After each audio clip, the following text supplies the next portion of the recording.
Oh, very good evening. It's Friday evening. Welcome to the State of Scottish Football. What a show I've got tonight. It's myself, Mr. Dave Smith, and making us come back, it's Mr. Jake Gray. No Colin Watt tonight, but you've got my fine sofa and you've got Jake Gray. Jake, how are this fine Friday evening? Yeah, not so bad. Busy week. How are you, Dave?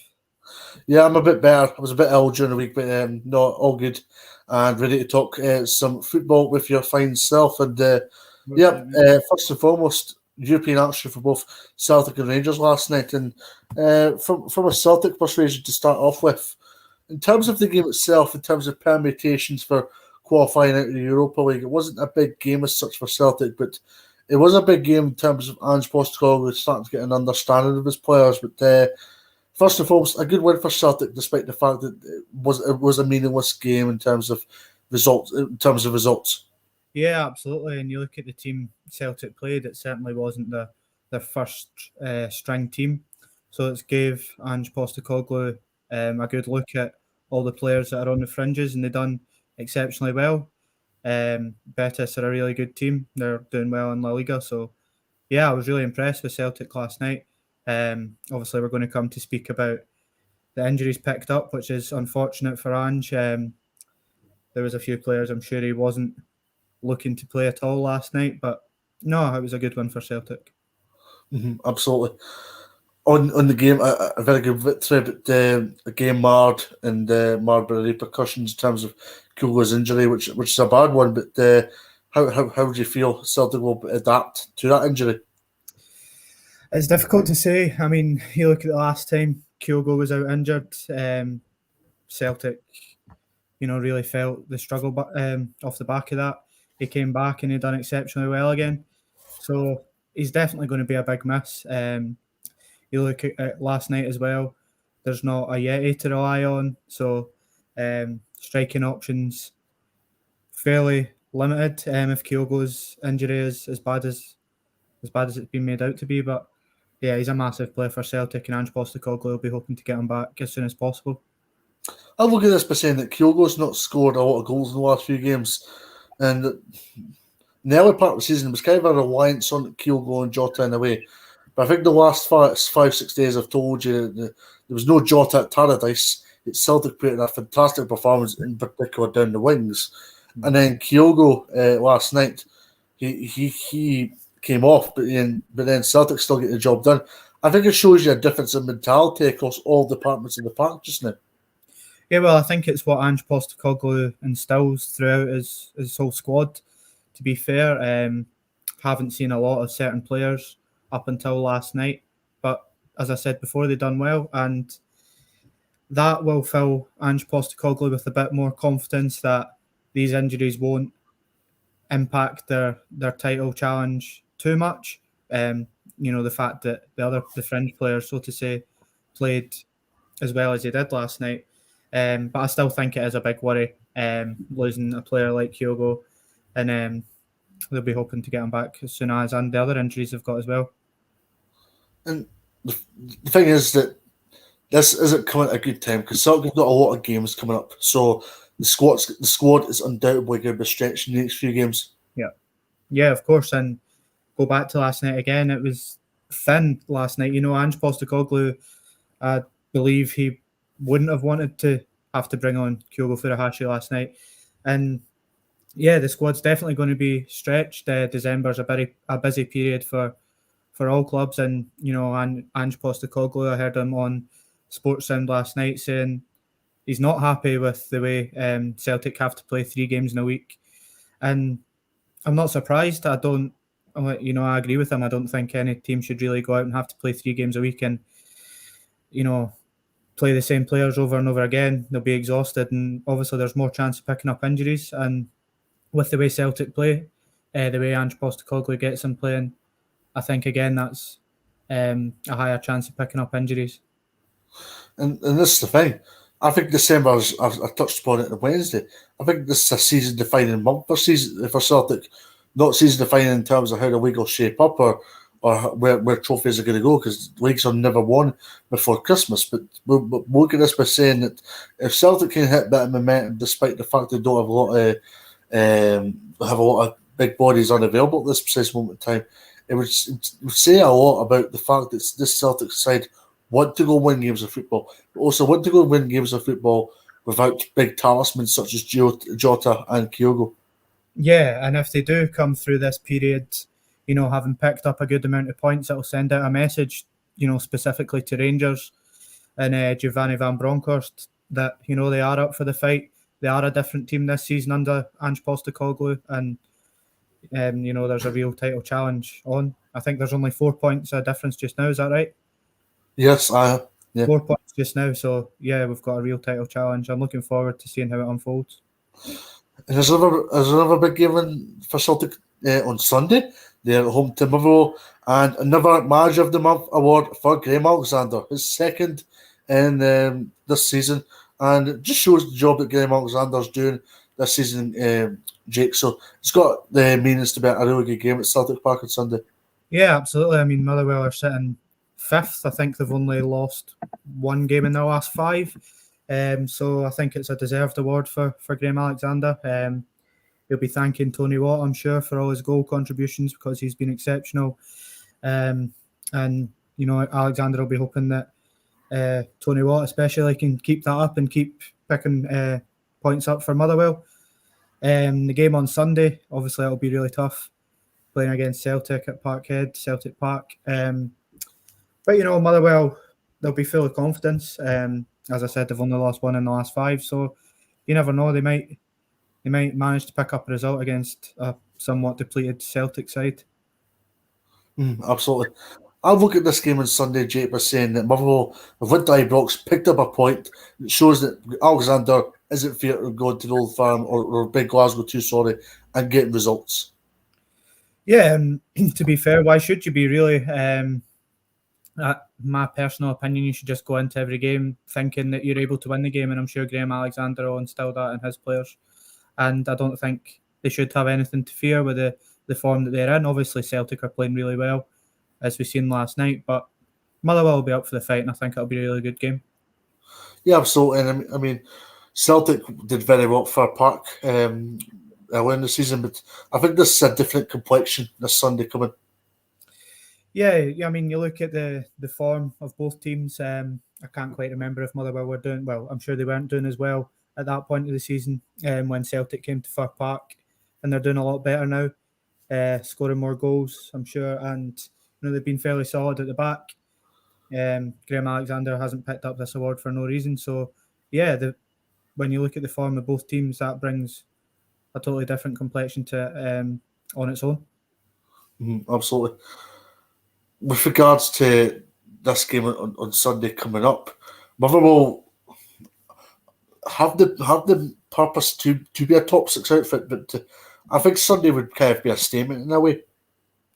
Yeah, and I mean, I think they're already 6 points above 7th place, so they're sitting in a good position to finish in the top 6 as it stands.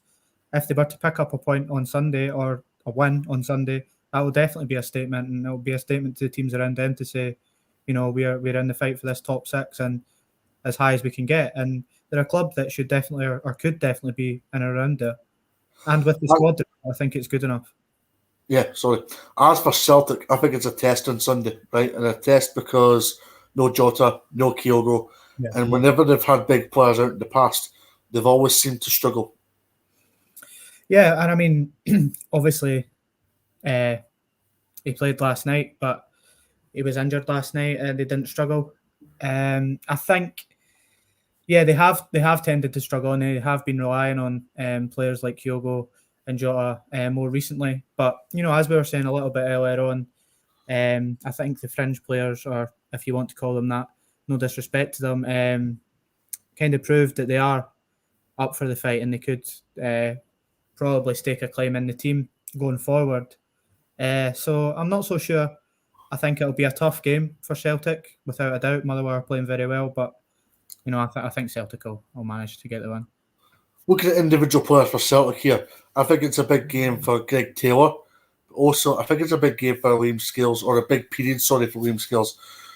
Liam Scales made his first start at Tannadice on Sunday for Celtic and got his goal with a first-time strike. He's obviously played a few times for Celtic already, Scales, including playing the Premier Sports Cup against Raith Rovers. But in terms of Sunday, he hasn't made that much of an impact as he did at Tardis on Sunday. He's in fine momentum just now.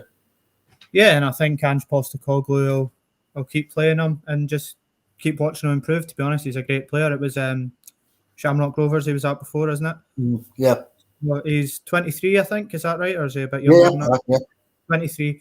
So he's got already a decent amount of first-team experience, albeit in the League of Ireland. He's played a few times for Celtic and he's doing really well. So, yeah, I can just see him getting better and better, and I'm sure he'll play a big part for Celtic over the course of the season. Yeah. Predictions for Sunday? I can only see a Celtic win, if I'm honest. As well as Motherwell are doing recently, I'm going to go for Celtic 3-0. I'm going to go for a lot more tighter affair, but I'm going to go for 1-0 Celtic. Rangers, a very good draw for them in France last.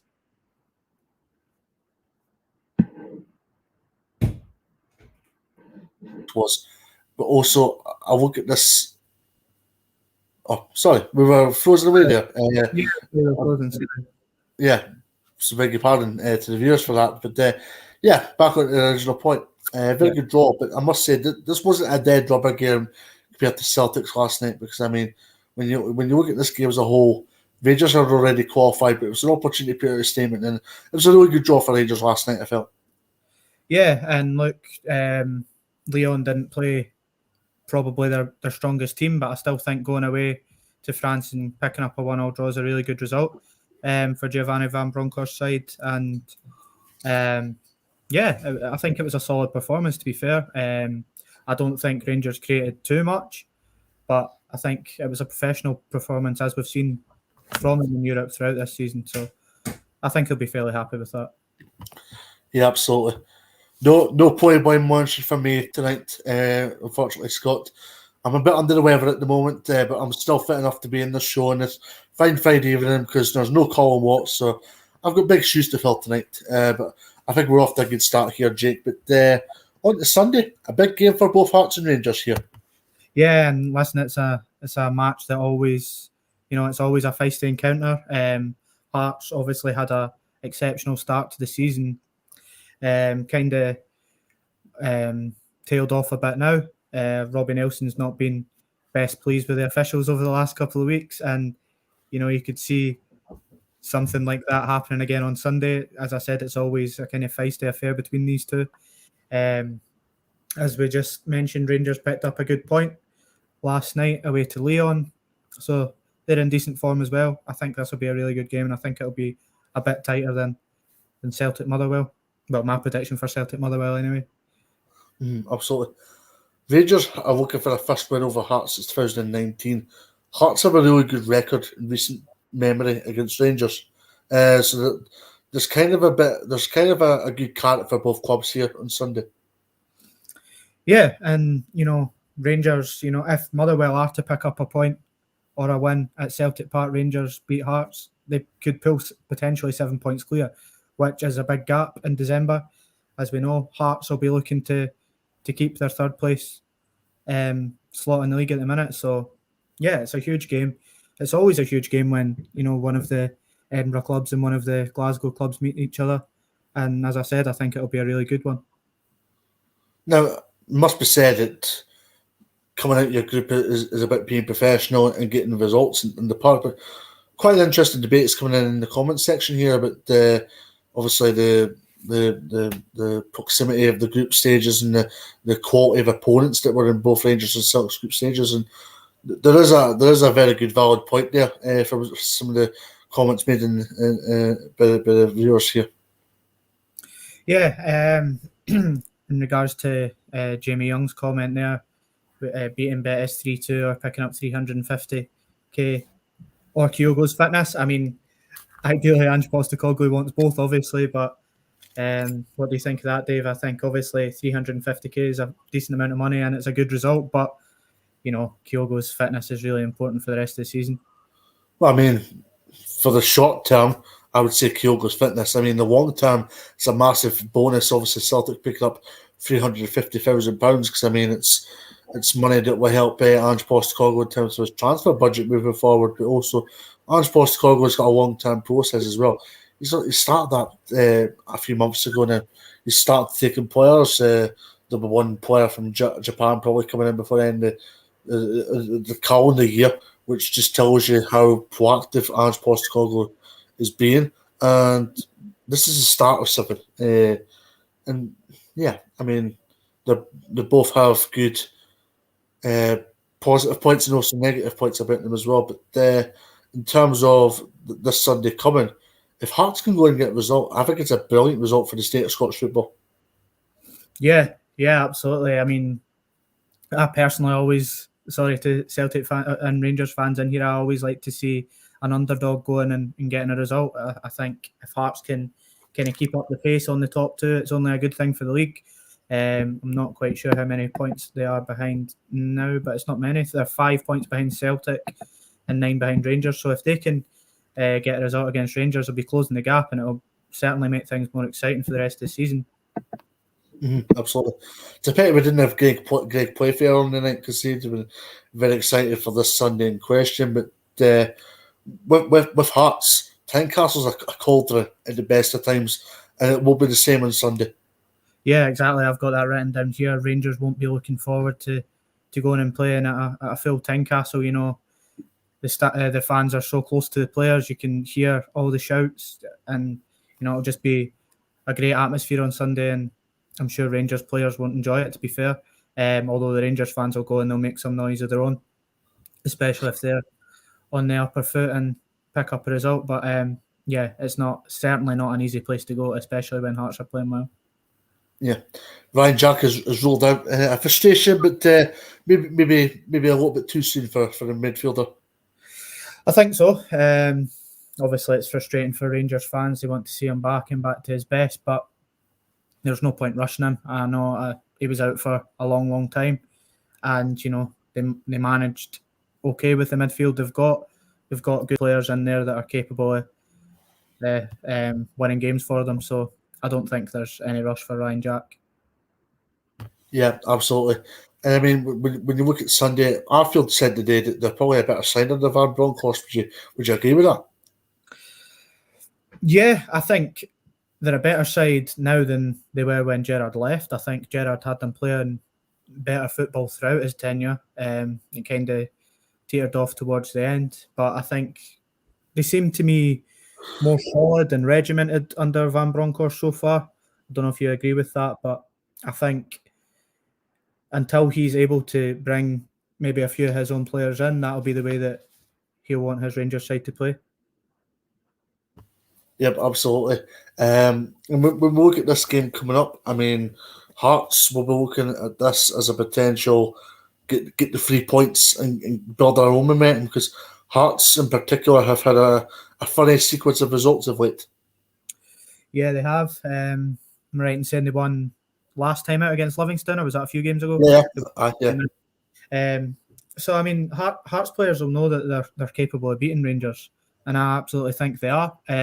At a full Tynecastle, it's going to be a struggle, and if Hearts can pick up a result, as I said earlier, they can keep up the momentum on the top two, and that'll be exactly what they want to do, and it's probably good for the league for the remainder of the season. Absolutely. Brilliant start, Jake. We're 19 minutes in, and I'm going to get your prediction. What are you thinking from Tynecastle Sunday lunchtime? Hopefully a few Sunday roasts in there as well. Well, I don't know if I'll have one, but I did say I could see Hearts winning at a packed out Tynecastle, although I'm going to go 2-1 Rangers. I'm going to contradict myself and say 2-1 Rangers. I just think they'll have a bit too much for Hearts. 1 each. I'm going to be a little bit controversial here towards Rangers fans, but if there's any listening, of course, but I'm going to go for 1-1. Next, we're going across the M8 and over to Paisley for St Mirren against Hibs. And I look at this game by saying that Hibs need a reaction. The first and foremost, your reaction to Jack Ross scoring, because it looked like it was the timing was a little bit sour from Hibs' perspective. Yeah, listen, that result the other night was unacceptable from Hibs, and you know their results of late and their league position is not where their fans want them to be. But in the grand scheme of things, they could quite easily pick up a few results and get themselves back up the league. They've got a cup final coming up in a matter of weeks. I think it's a bit harsh that Jack Ross is no longer in his position as Hibs manager.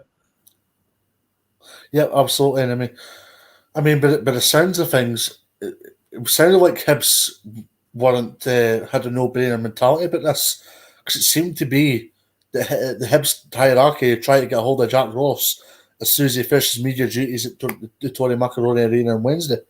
Yeah, I think maybe they're looking at potential candidates that are available right now and thinking, is this a good time to get rid of him? Maybe there's someone or a few people out there that they might target.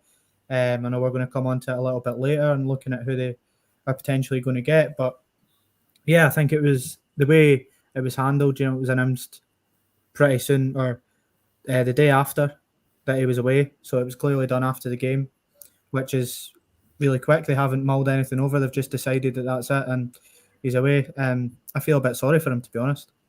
Well, I'll give you viewers a wee sequence of what happened, right? So 9:30 on Wednesday, full-time whistle goes. Right about quarter to 10 o'clock, 10:15 period, he'll obviously be doing his media duties, speaking to both the written and obviously sports sound and probably Sky as well. And then he was on the bus back to Edinburgh, and then by the time he got to Edinburgh, he was told by Ben Kinsell and Ron Gordon of his decision to obviously leave the club. And then Thursday morning, it first broke by the Daily Mail to 8:20 in the Thursday morning, and then obviously Hibs released a statement 3 hours later with regards to that. But this is relegation form when you look at it from a Hibs perspective. Yeah, their recent form is, to be fair, I don't think they've managed to pick up a win, or they've picked up one win in their last 5 games. Sorry, Dave. So yeah, as relegation form, it's not acceptable for a club like Hibs. Ideally, Hibs should be up there challenging for the top 4, top 3. On their day, they could be up there. They've got a decent squad, and I'm sure a new manager will get the best out of them. But touching on Jack Ross's last few games, it's certainly not been acceptable, and I'm not surprised that he's left Hibs. But as I said, I think in the way in which Hibs conducted themselves, with how quickly it was done after the Livingston loss and with a cup final coming up, I still think it's slightly harsh given their most recent form. Now, I'm a bit under the weather, as you all well and truly know, but great minds think alike. Brian Warner, Hibs are 8 points from relegation and 20 points from the top of the league after 17 games. But then, as much as all the attention's on Hibs right now after this decision, I think it'd be a little bit unjust for us to say that we need to put a bit of credit towards St Mirren and look at this and say it's a big game for Jim Goodwin's side tomorrow. Alongside, apart from James Peake, Jim Goodwin is the Premiership's second longest serving manager. And when you look at it technically, Greg, James Peake obviously guided Dundee to promotion in the summer from the Championship. So when you look at it in a chronological theory, Jim Goodwin's actually the Premiership's longest serving manager now. Yeah, and I think, to be fair, Jim Goodwin's done overall a really good job at St Mirren. I think they're only 2 points behind Hibs at the minute. So they could go 7th at the weekend, I think it is, if they get the win, which is a reasonable standing for St Mirren, I think. They'll be looking to bounce back as well, which is why I think this one will be really interesting. Obviously, they were hammered by Aberdeen. I think I predicted a St Mirren win last week, which didn't go down very well. Colin even questioned it at the time, and quite rightly so it turned out to be. But yeah, I think overall, Jim Goodwin and St Mirren are a really good fit for each other, and I could see him being there for quite a long time, to be honest. Now, the reason why I bring up this comment is, apparently, according to Andy Newport, the Daily Record, Alex Neil is not keen on the position at Easter Road. And I made the point in a podcast I was on earlier today. Yes, I'm not isolating, I may add, folks, but what I am doing is I am working, well, not doing a lot of working from home, but I'm pretty much on StreamYard and Zoom all this week, so I'm getting used to a lot of the laptop work for a change instead of going out and interviewing managers. It's been a disappointing one from my perspective, not being able to go and interview the manager. But I look at this, right? If Alex Neil doesn't want this Hibs job, Jake, he's been out of employment since last March. We've had Boris Johnson coming out ruining Christmas parties. Nicola Sturgeon threatening to ruin Christmas parties. Yeah, Alex Neil still doesn't want a job. Yeah, I think he must be settled down south. He's not wanting to come back up. But I'm surprised, to be fair, that he's ruled him out, because it does, before I seen that article, that I think it was you that sent it or someone else sent it. I thought it was a certainty, to be honest. I think they, on paper, looked like a really good match for each other. Hibs are obviously a massive club, and Alex Neil is a decent manager, so I was quite surprised that he's ruled himself out. Absolutely. I look at St Mirren tomorrow, Jake, by saying I think they can smell blood. Smell blood, get a first goal. It could be hard for Hibs.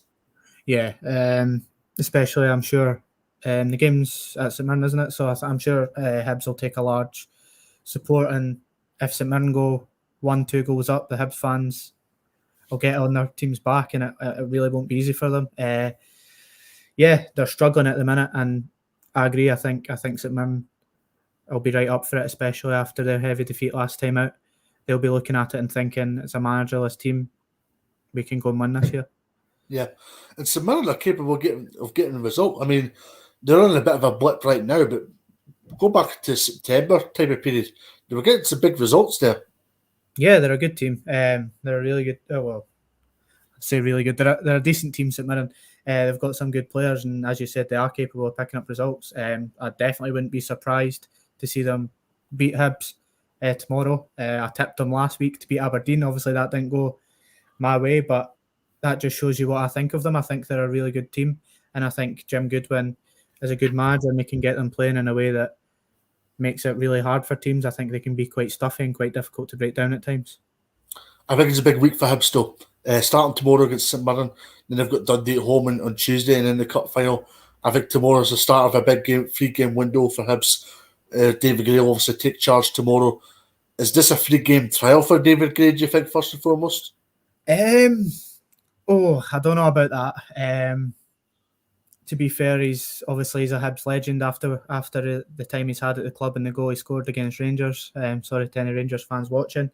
So maybe some fans wouldn't be too upset with the appointment of that, but I think Hibs need a seasoned manager to come in and take over, with potentially David Gray being part of the coaching staff that the new manager will have. But it's a massive week for Hibs. Don't get me wrong, if David Gray goes and wins all 3 games, you could be looking at him potentially getting a job there. But yeah, it's an absolutely massive game for Hibs, and especially with the cup final at the weekend, could be the biggest week of their season. By the way, big man, I'll just try to spice things up. It's 2 weeks till Christmas. It's Friday night. We're nearly 28 minutes in, and there's been no politics chat on this show. Only one mention of Boris Johnson. Well, 2 mentions now of Boris Johnson and Nicola Sturgeon. So, prediction from Paisley. What we're thinking? I'm going to say 2-0 Hibs. No, sorry, 2-0 St Mirren. Not 2-0 Hibs, 2-0 St Mirren. Yeah, I fancy St Mirren as well. I'm going to go 2-1 the Buddies. So, here's hoping the Buddies can get a job done. But Hibs will give a reaction, of course, as well after their predicament. On to Perth now. St Johnstone against Aberdeen.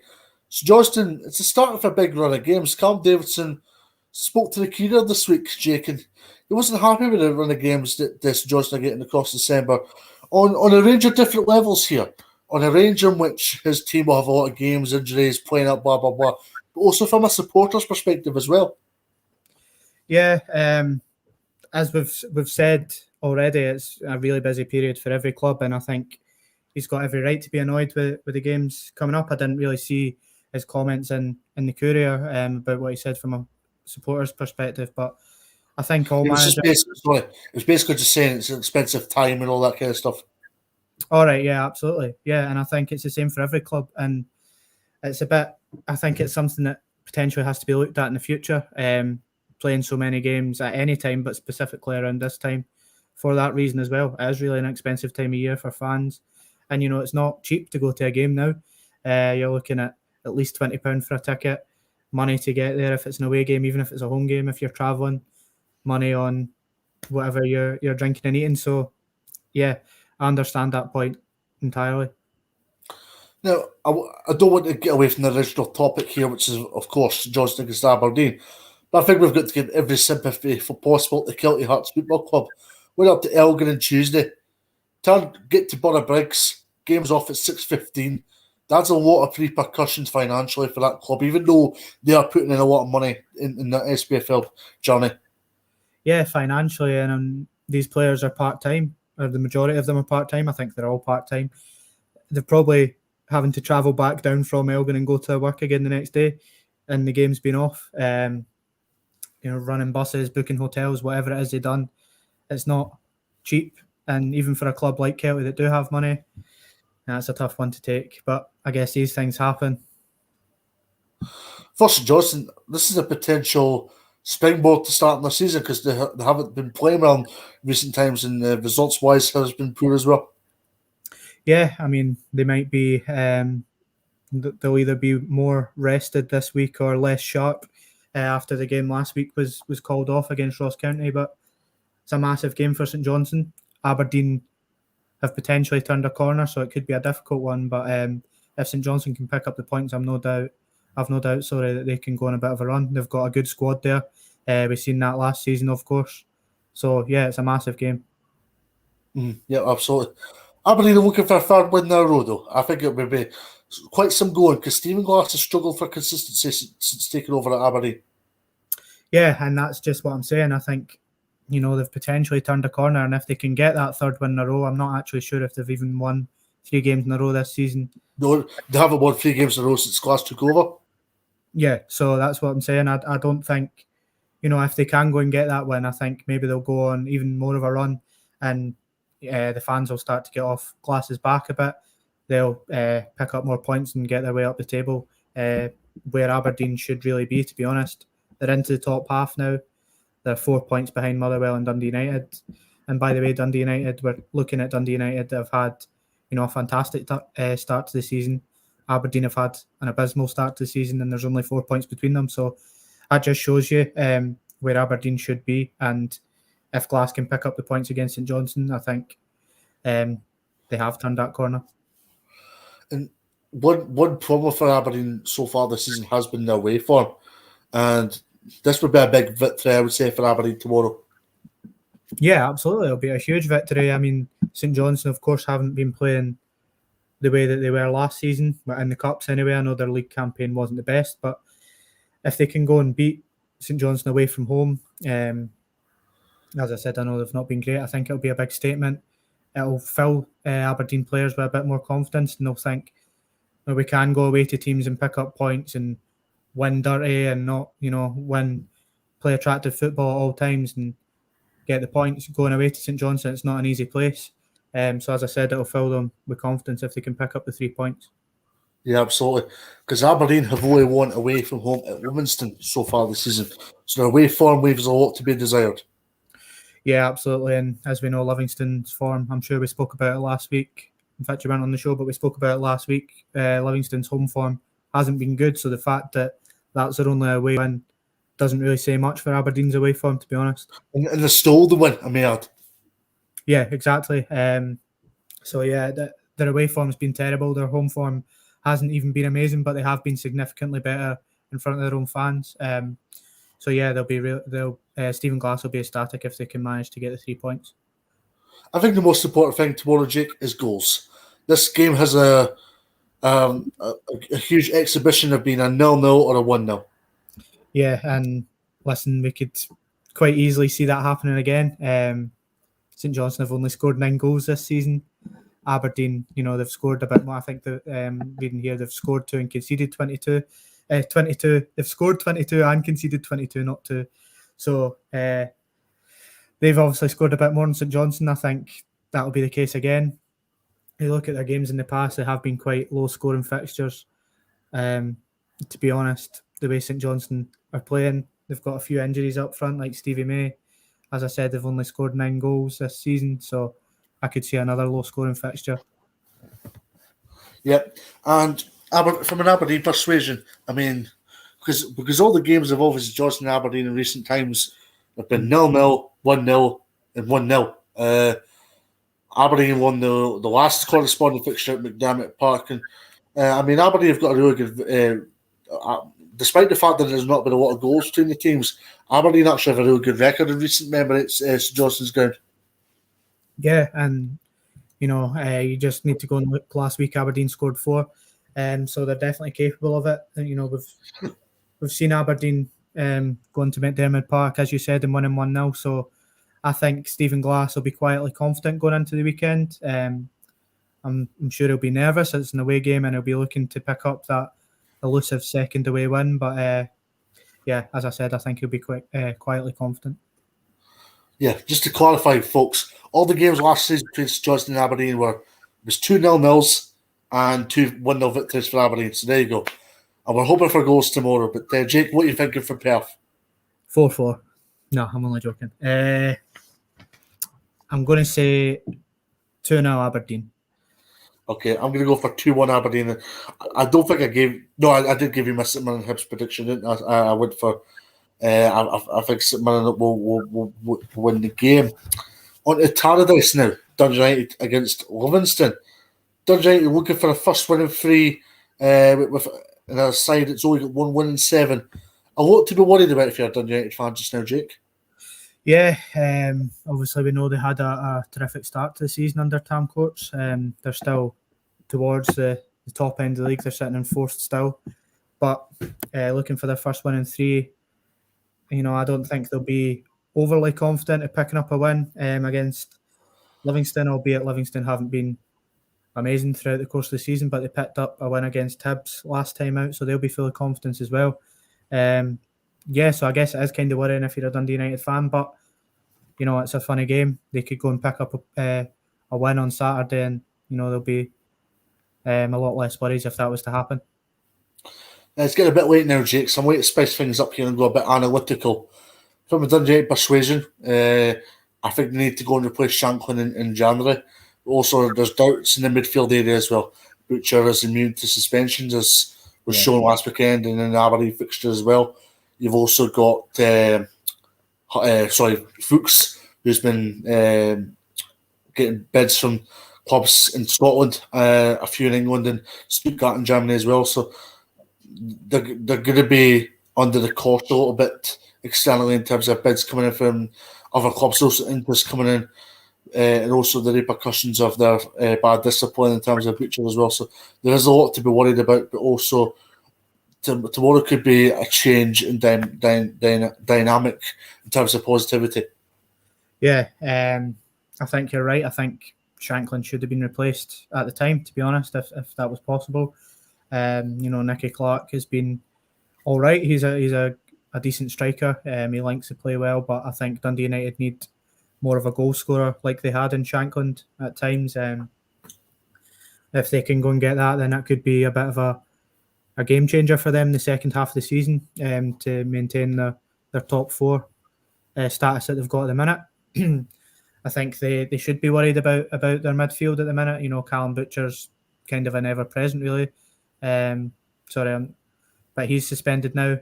Fuchs, you mentioned if he goes, he's arguably one of their best players, and you're looking to think who's going to come in and play in place of him.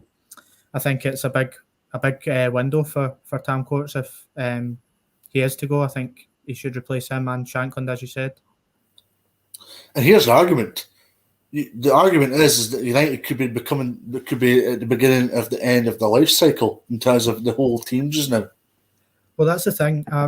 Obviously, I'm a Dunfermline fan, and United were in the league a few seasons ago, and I look at that team, that squad that they've got, and there's still a lot of players from that championship-winning squad that are still there, and that's been a number of years now. Obviously, they lost Lawrence Shanklin and a couple of other players, but there hasn't been a huge overhaul at Dundee United in quite a long time. So, and they haven't got the youngest squad by no means. So you could be absolutely right with that, Dave. Livingston on a high after Wednesday. A very good victory for David Martindale's side there. Yeah, listen, Hibs, as from what I've heard and from what I've seen of the highlights and whatever else, Hibs weren't good enough. Obviously, we know that now Jack Ross has left the club, but it's a great win for Livingston and David Martindale. as you say, they'll be on a high. And, I don't think they'll have any fear travelling to Tannadice. And I think I don't think David Martindale's side will have fear going to any club, to be fair, because I just think it's the way David Martindale goes about his business. But Tannadice, as we know, is a tough place to go.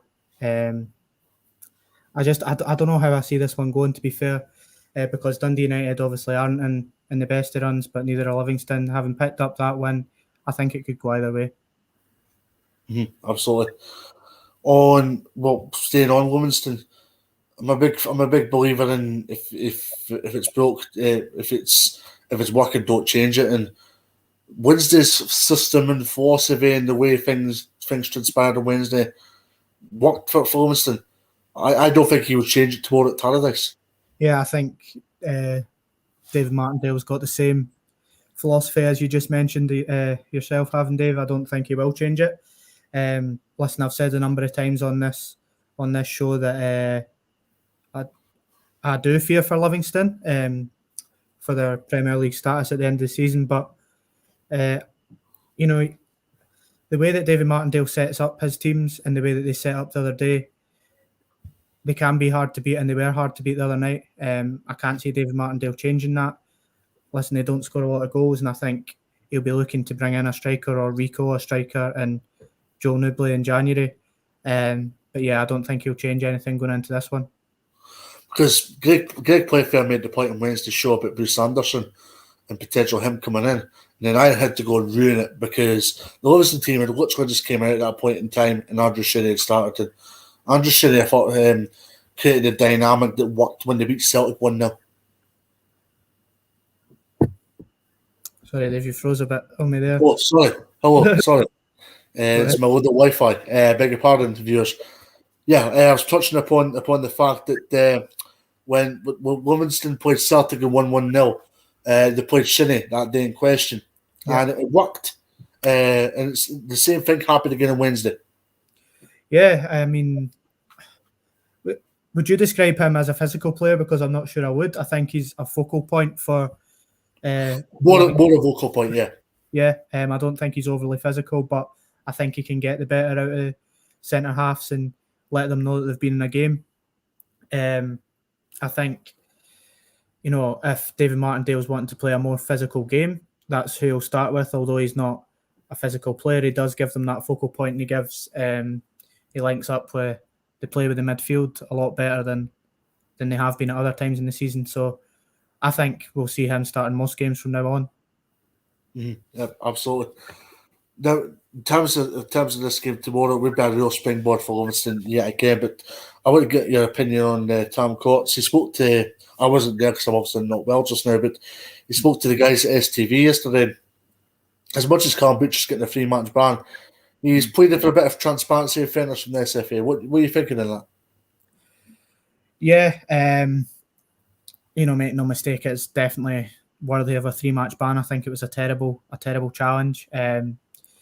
But in terms of what he's asking for the SFA, I don't think they can have any qualms with that. I think it's fair enough. I think, at times they just, not particularly referring to this situation, but at times referees need to come out and just hold their hands up, say they've made a mistake, or in terms of the SFA, just come out and say what's going to happen with the situation and why and how long it's going to be and everything. It just seems like, they've got something to hide at times, and I agree. I kind of agree with what Tam Courts has got to say. Because this is the thing. As much as people might think it's sour grapes to an extent from Tam Courts, it's also Tam Courts putting the message out there to say, I want consistency here. Yeah, and, that's what we need. It's absolutely what we need in Scotland. Until we get VAR in, it's going to be difficult to get consistency across all our refereeing standards, but it's what we all want. It's what Scottish football needs, and I totally agree with what he has to say. Because he made the point about people giving Callum Butcher a villain name, and maybe that's justified, but in the same token, there's mental health in here, and he made that point when he spoke about it. But the other side, and me and Regan made the point about this, he's getting Christmas off this year. Well, yeah, maybe that's why he done it. No, listen, it was a poor tackle, but that's the size of it. There doesn't need to be any abuse or name calling or anything towards Callum Butcher on the back of a bad tackle. It's football. Bad tackles happen week in, week out. It's part of the game, and there's never any place for anybody to go on and abuse people or hold these things against them. Luckily there wasn't a bad injury on the back of it. As I said, it's a terrible tackle. He's getting a 3-match ban. He's missing Christmas, so will he be happy or unhappy? But he's getting his punishment, and that should be the end of it. I mean, he's not a Roy Keane player. He's not a Joey Barton player where you're just moan. He's a player that's just got a bit of adrenaline in him to put in challenges. And yeah, it was a bit misproportionate what he did against Aberdeen. But alongside that, he's a player that just loves and breathes football and gives 100% every game. Yeah, he's someone that you absolutely would love to have in your team, Dave. He puts in the nitty-gritty challenges. He enjoys his football, and he's just a really solid player. I think that'll be part of the reason why Tam Courts has came out and said what he has, because he will be disappointed to lose him for the period of 3 games, because he's an important player. As you said, I think you can tell at times that he loves playing for Dundee United, and Tam Courts will be looking forward to getting him back in the team. Yeah, absolutely. And I must say, Brendan Ronnie has actually created a good point here. That was a potential career-ending tackle had Turnbull studs been planted. You're right, correct. Yeah. And that would have been further repercussions for Celtic had Turnbull been in the injury list right now. Yeah, absolutely. I think that in the commentary last night, they were saying he started 58 games in a row or something up until last night. So that's a really strong player for Celtic. He's really important for Ange Postecoglou. And if he was to get injured, I think, their worries would just be piling up. I think he's a really, really important player. Well, there's a lot of questions in here about he should have been a butcher. But my question is, Jake, will he have made sausages, burgers, king rib, or bacon? That's my $1 million question here. King rib for me, like. Aye, okay. So, prediction. I'm going to say 1-0 Dundee United. Yeah, I fancy Dundee United to respond tomorrow. I'm going to go for 2-1 the Tangerines. Right, up to the Highlands. Ross County against Dundee. A 6-pointer this. Yeah, obviously Ross County didn't get their game last week. Dundee were beaten 3-0 by Rangers, but I think on the whole, both teams have kind of started to turn the corner. Ross County, I think, were picking up a bit better results, picked up a few draws, and albeit they're still bottom of the league, but they've drawn 2 of their last 5. Dundee have actually won 3 of their last 5, so I think, especially Dundee have kind of turned a corner despite their poor result last time out. Absolutely. By the way, it must be said about there's things here about Pat Butcher. Carl Butcher's actually from that part of the world. He was actually born in London. He used to play for Spurs and Barnet. So there's maybe a mutual connection here, I may add. But back on to Dingwall tomorrow, and Dundee will be looking for a reaction to that Dens Park mauling that they received at the hands of the Staggies. Yeah, I think, every team is always the same. They'll be looking to get a reaction when they lost to them last time out. As we said, Dundee have been playing a lot better recently. Mullen up front has been outstanding for them from what I've seen, and it just shows you he's keeping, I don't know their fitness status at the minute, but Griffiths and Cummings, keeping them out of the team. And yeah, to be honest, I fancy them to get the result against Ross County this time out, because I think they've been playing a lot better recently. Absolutely. And I mean, players such as that have been impressive for Dundee have been like Paul McMullen, Luke McCowan, Mullen. Paul McGowan's even came on to a game in recent weeks. Yeah, and I think the first 3 players there you mentioned, have been playing at different levels throughout Scottish football in their career. So it just shows you that players that come up from the Championship and even lower than that can come into the top flight and perform for their clubs. Paul McMullen's a really exciting player. He's he's got skill, he's got pace and ability to put in a good ball. He was at Dunfermline for, I think it was a season, and the fans loved him there, and I'm sure it's the same at Dundee. So they have got a really good squad there, and if they can get playing, I'm sure they'll be up the league in no time, because they've got players there that can create chances and players there that can finish them off. I'm using Tom Courts' favourite word here, springboard, and I look at this tomorrow. No, I look at this, by saying, irrespective of the players that Dundee have had injured in recent times, James McPake's always responded by playing players in various positions, sometimes with their specific positions in a versatile way. But he's also got the results in recent history and recent memory, and I don't think Dundee could be defined in results against Celtic and Rangers, because to take that out of the picture, Dundee have done very well of late. Yeah, they have. As I said before, I think they've won 3 of their last 5. They can pick up another few results. They're less than 6 points away from the top 6. I'm not saying that that's where Dundee should be, but I think they've got a really good squad, and the way they're playing, they might find themselves challenging for that over the next couple of weeks. But the priority for James McPake is getting his side away from the bottom of the division and making sure that they're still there next season. Now, we normally have a longer preview on this type of game, but I think it's important that we go and get your thoughts on McPake getting linked with the Hibs job. A kind of a left field option, this one, in a way.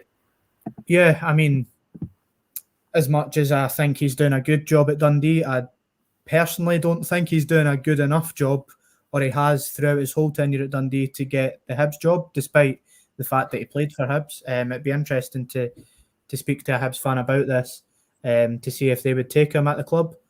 But, he looked to maybe a year and a half ago, when Dundee were fighting for the playoffs, at that game against Bonnyrigg Rose. I'm sure a couple of Dundee fans would have been happy to see James McPake sacked at that time.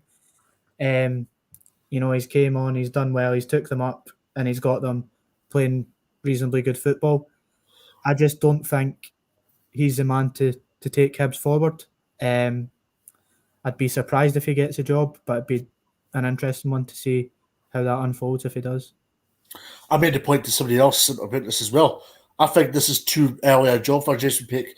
I think he's got the credentials to link with jobs, and he's linked with MK Don's job in the summer, linked with the Hibs job today. Obviously, there is the potential that he can link up with Steve Keane. And if he was to go to Hibs, he would be better as an assistant. Also, the big question mark to this is, why would you go in as an assistant to Hibs if you're doing well in your own managerial role at Dundee, who are in the same league? There's a lot of permutations with this. And, yeah, I think he would be much better at Dundee just now. And also from a financial scale, from a Hibernian perspective, why waste a lot of money to get McPake in when there's free agents such as McInnes waiting on the doorstep? Absolutely, McInnes is the name that I was going to mention as well. On your point there about McPake being better as an assistant manager, yeah, he absolutely would be to go in at Hibs right now, but he would never do that. He would never leave the management job at Dundee to go and be the assistant manager at Hibs. Especially when Dundee are playing reasonably well. He's got the chance to try and build something more with them, and if he's not given the Hibs job, he wouldn't take the assistant, I don't think, anyway. And I don't think he's ready. I agree with you. I don't think he's ready for a job like Hibs. I think Hibs are a team that should be up there at the top flight, and don't get me wrong, James McPake's got a lot of experience with Dundee. As we've mentioned, he's the longest serving manager in the league, albeit he was in the Championship before. So he has got that experience there. I just think he needs a little bit more before he takes a job like Hibs. Who do you think will be the next Hibs manager? Well, up until Alex Neil ruled himself out, I thought it would have been him, to be honest. I wouldn't be surprised to see Derek McInnes come in. I think he's been out of the game a reasonable amount of time as well, and he got Aberdeen solidified in a place where Hibs would like to see themselves, so I think it would be a reasonably good appointment. Yeah, I was going to agree with that, and I'm actually a special man in Aberdeen Football Club's books, because he was actually sacked on my birthday, so it's a very good day indeed for Derek McInnes getting relieved of those duties at that specific club. But in terms of, I don't think McPake will take too much deliberation and thought process into the fact that media are getting linked with the job. He'll be focused on getting 3 points at Ross County tomorrow. Absolutely. I mean, that's the thing with any manager when they're linked with jobs. Obviously, it would be tempting to have one eye on that, but if he was to go to Ross County tomorrow and get drubbed 3-0, his name might be out the running for the Hibs job. So it works both ways. It's in his best interest to win every game of football that he puts his side into. Well, here's the thing. It's like in the summer, he was like with MK Don's job when his overall authority and management was very high through results and various other things. Gets dubbed 5-0 by Ross County. Dundee Football Club are getting asked if he's getting sacked. And then good run again, like with the Hibs job. Management has swings and roundabouts to it. It's crazy. That's just what I was saying. He could go there tomorrow, get beat 3-0, and then he would be nowhere near the Hibs job, in my opinion. If Dundee went on a bit of a losing run and they could see themselves getting relegated, they could, go on a winning run, they could be fighting for a top 6 place. So it's a bit of a crazy league at the minute, and management in Scottish football and football as a whole has always been crazy. So absolutely.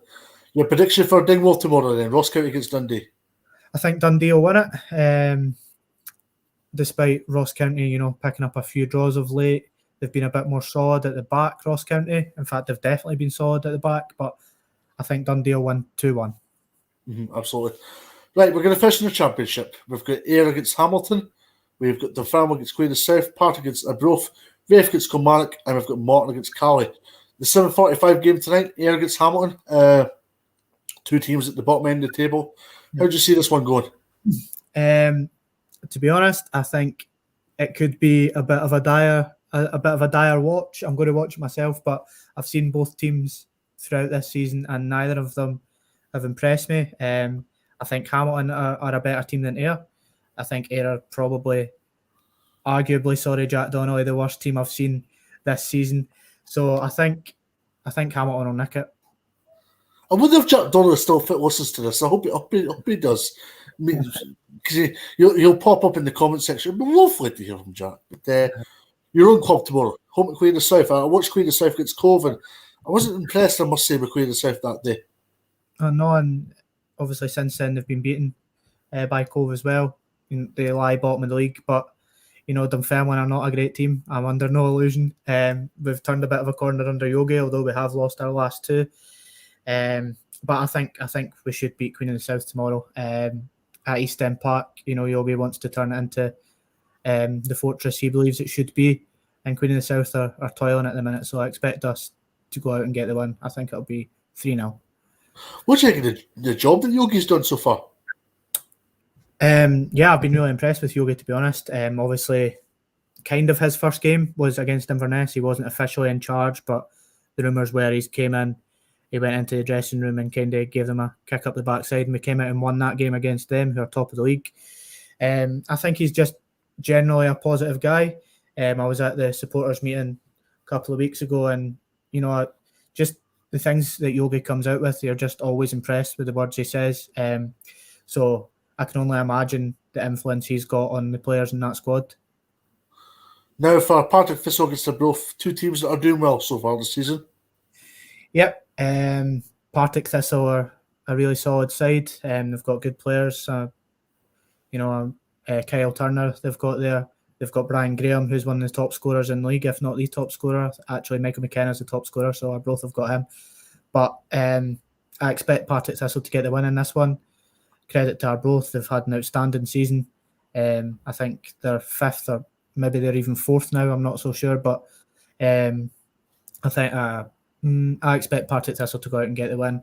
They're probably the best footballing side I've seen this season. I've seen them again a few weeks ago against Dunfermline at Firhill, and they beat us 1-0. Neither side were great, but earlier on in the season when they beat us 3-0, I thought they were exceptional and probably the best team I've seen at East End this season. Arbroath are indeed 5th just now, but it's actually got a big significance to this tomorrow because Arbroath and Partick Thistle level points, Partick in front in goal difference by 3 goals. Yeah, so it's a huge game for both teams. Obviously Partick Thistle are maybe got a bit more expectancy to be in around the playoffs than Arbroath do. Dick Campbell always says that if he's in 8th place, he's more than happy, and that's his target. So, yeah, it's a big game, and I think Partick Thistle will edge it. Jake, go do us a favour. Go and show us your top, please. I've been seeing a few of those comments asking for that. So Dunfermline on top. It's not a St Mirren top, as I've seen someone mention. Absolutely. Top of the league clash. No, we'll finish off with the top of the league clash. Morton against Cali. Did you see Billy Dodds' comments in the papers at all? I haven't seen them, no. Basically slamming Morton, saying their changing rooms were like vermin. Oh, I did see something. I said that I seen on Facebook a couple of comments saying that they were complaining about their changing facilities. Fair enough, Billy Dodds. I don't think it's that big a deal. I think your players are capable of dealing with a changing room. Yeah. How do you see this game going tomorrow between Morton and Cali? To be honest, I can only see it going one way. I think Cali will get the win. I haven't been impressed with Morton this season, but I haven't been impressed with any of the bottom 5 teams. You know what the league's like at the minute. It's, a complete split between the top 5 and the bottom 5, and there's a huge gulf in class. To be completely honest, as much as I hate to admit that, and Morton are one of the bottom sides. So I can only see it going one way. I think Inverness Cali will get the win. Mm-hmm. Top of the league clash to finish things off here. Raith Rovers against Kilmarnock. Yep. To be honest, I'm not sure how that one's going to go. Raith Rovers are a really good side, and Kilmarnock at times have kind of won in an ugly way rather than playing attractive football. But they're both really good teams in the Championship. They both play on plastic surfaces, so they'll both be used to the park that they're playing on. I think that'll be a really, really good encounter. And to be honest, I'm quite surprised that that's not the Friday night game, so that's on BBC Scotland. But it'll be a really close game. I think it'll be a draw. But to be honest, I can go on.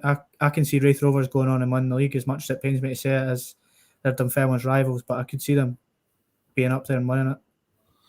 It's time for Emmerdale. It is an hour and 2 minutes gone. We are done. What a show. Thanks very much to Jake Gray. We've covered a lot this evening. Now enjoy your weekend. And, Friday night. And we're looking forward to Ayr against Hamilton in the telly. You wait, have your dinner now, Jake, and watch some Emmerdale? I'm not sure I'll watch some Emmerdale, but I wait for dinner. Starving, Dave. And I hope you feel better soon and you can get to a game this weekend. Yeah, well, I'm actually feeling quite hungry, so I'll be getting something as soon as we're off there. But thanks very much for everybody.